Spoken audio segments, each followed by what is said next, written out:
we are aware about the 5 basic pillars of Islam, but the faith does not end there.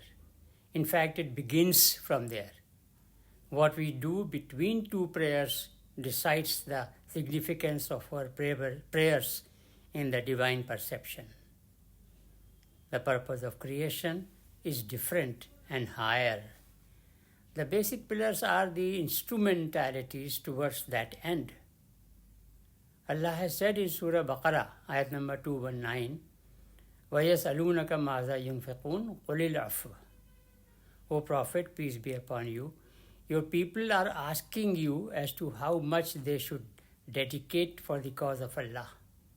Tell them that out of what I have blessed them with, retain for themselves and their nuclear family, those who are dependent upon them, only as much as is justifiably required. The remaining balance has to be dedicated for Allah's cause. That is in fact quantification of sadaqah. We have been thinking in general that sadaqah is our total discretion, but it is already mandated and quantified.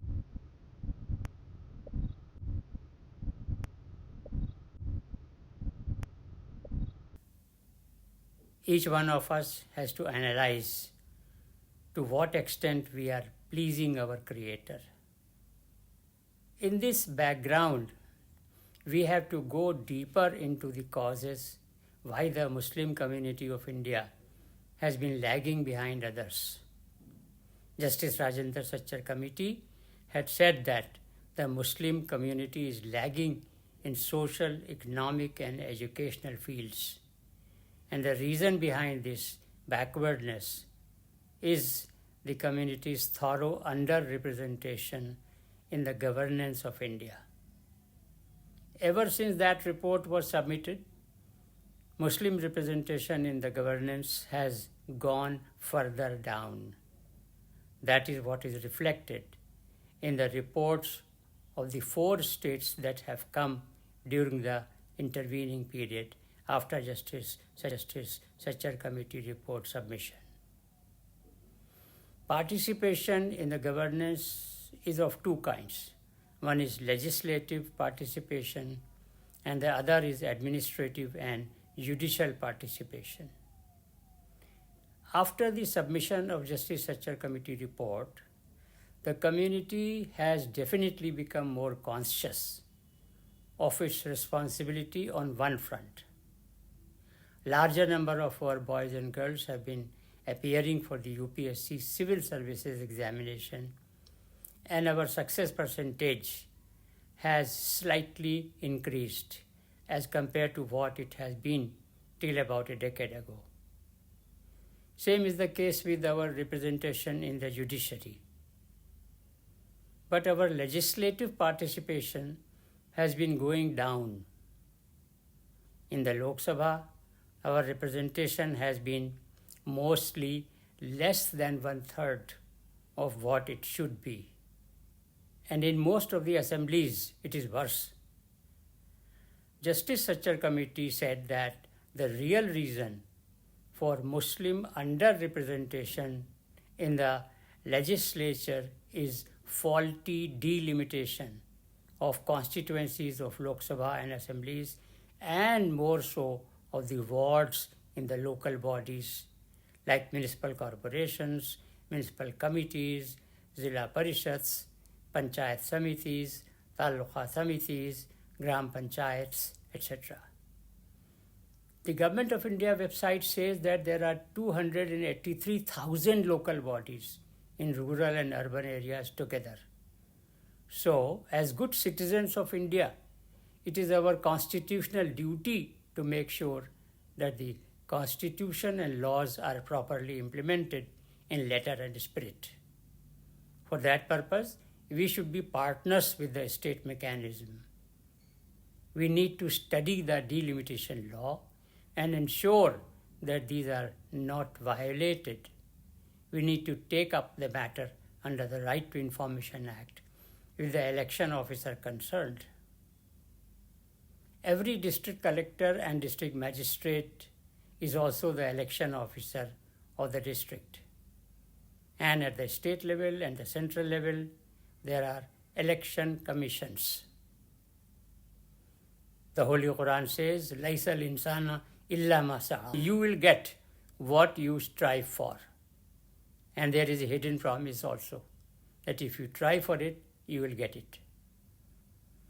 We have to systematically study the causes of our current backwardness and to systematically deal with it within the constitution and the legal framework of our beloved nation, coupled with implementing the divine desire as reflected in the Holy Quran and the traditions of our Prophet, peace be upon him. So we have to approach at both these levels, getting remedied the violations of the delimitation laws and rules in our constituencies and in our wards.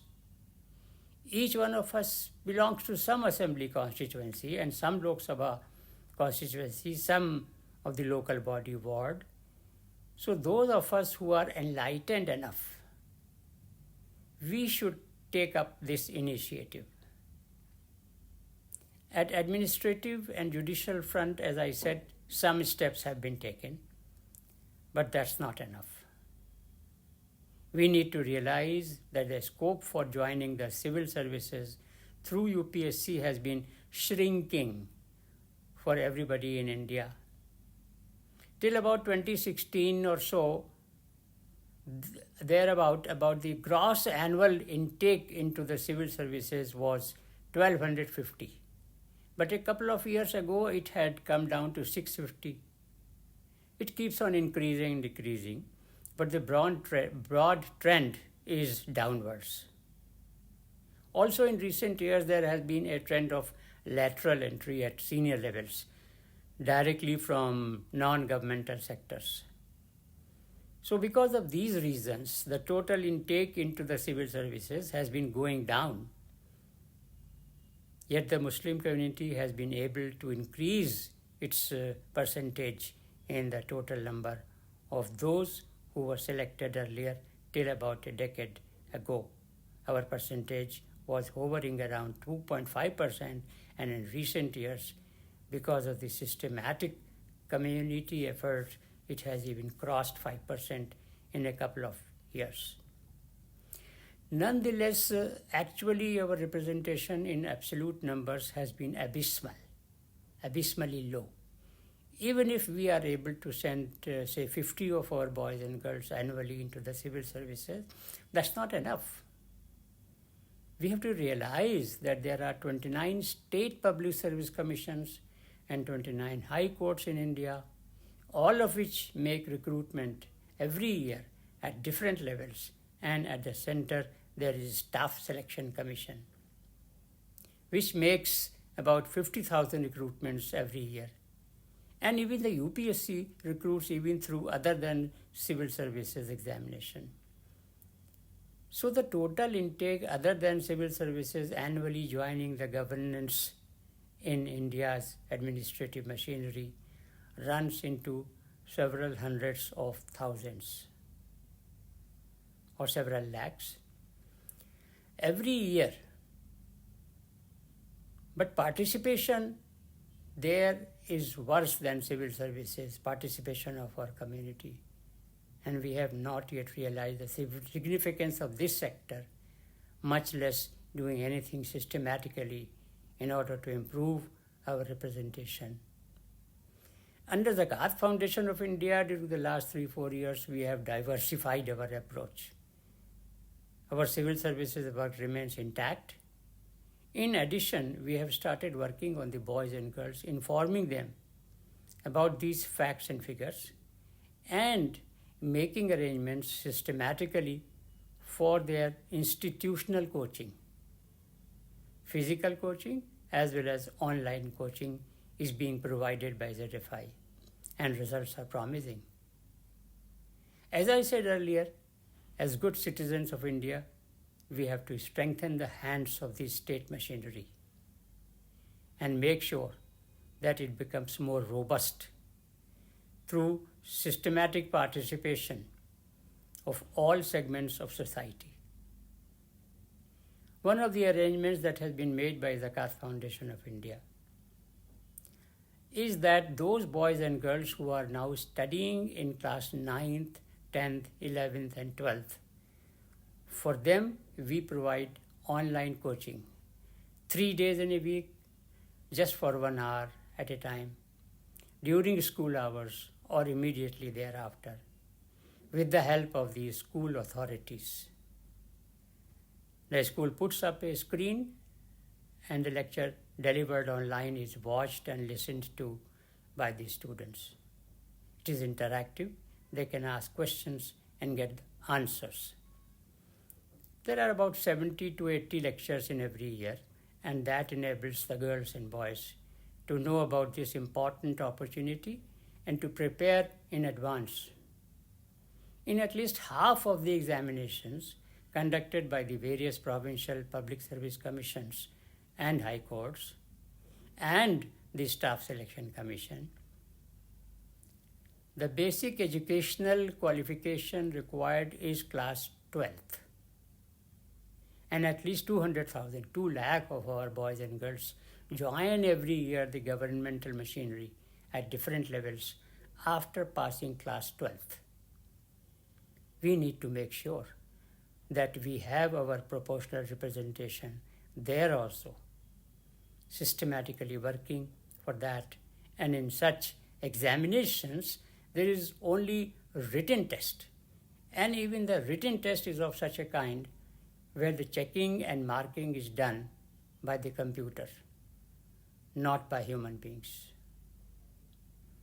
So, dear enlightened members of the Ummah across our beloved nation, kindly form yourselves into small groups of 3 or 4 or 5 each and take upon yourself one of these projects, working for correction of delimitation of municipal wards as well as the wards of our Gram Sabhas. And secondly, reaching out to those of our boys and girls who are now studying in class 9 to 12th and reaching out to the managers and principals and secretaries and managing committee members of our schools in order to make arrangements for the boys and girls to listen to the lecture, study and prepare now. Wabillahi tawfiq wal hidayah.